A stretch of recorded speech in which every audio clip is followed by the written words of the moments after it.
Moi, j'ai entendu ce que ce prétendu expert de l'Indiour a dit. Et je pense qu'il était en compagnie avec un de nos conseillers municipaux, en l'occurrence M. Motndoy. Et c'est la plus grande déception.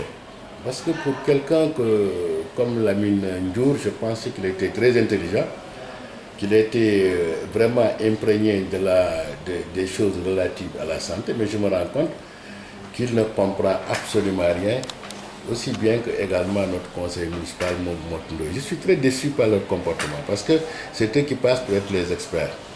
En réalité, je ne devais même pas répondre, mais ce que je fais, c'est pour éclairer la lanterne. Au niveau des communes d'arrondissement, il n'y a pas de fonds de dotation de la décentralisation. Il n'y a pas de FDD qui soit destiné à la santé ou à l'éducation. Il n'y a pas donc de fonds qui proviennent de l'État pour aller à la santé. Ça, c'est au niveau de la mairie de ville. Si maintenant, ils souhaitent que je sois au niveau de la mairie de ville, là, je leur dis merci. Mais je dis que pour notre conseil municipal Motndoy et pour Lamine Ndiour, c'est vraiment la très grande déception. Et c'est des gens vraiment surtout Lamine Ndiour, moi je ne sais pas, c'est un gars qui est passé à l'hôpital Youssou Mbargane. Nous tous, nous rappelons vraiment de sa gestion. Donc je pense qu'il ne faut pas qu'on remue le couteau dans la plaie. Mais je pense qu'il devrait au moins... Il m'a menacé, il m'a dit que vous ne donnez pas, je dis que je ne donne rien.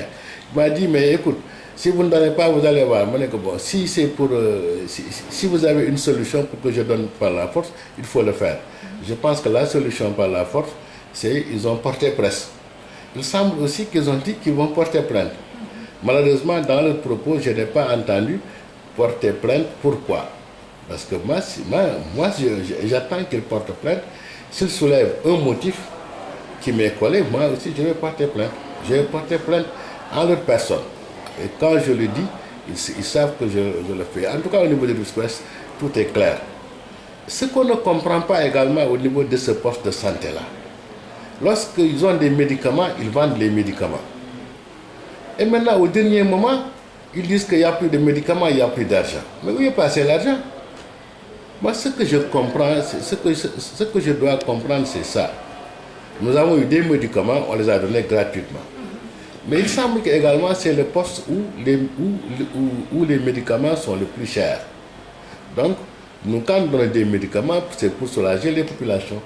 Mais si les médicaments sont vendus à un prix excessivement cher, et que maintenant, au bout de compte, il n'y a plus d'argent, mais où est passé l'argent?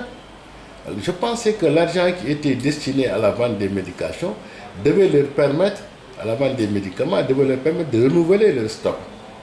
Ou à la rigueur, devait leur permettre à aller vers le poste de santé. Mais ce que je constate, il n'y a absolument rien qui soit remis ni pour les médicaments ni pour le poste de santé.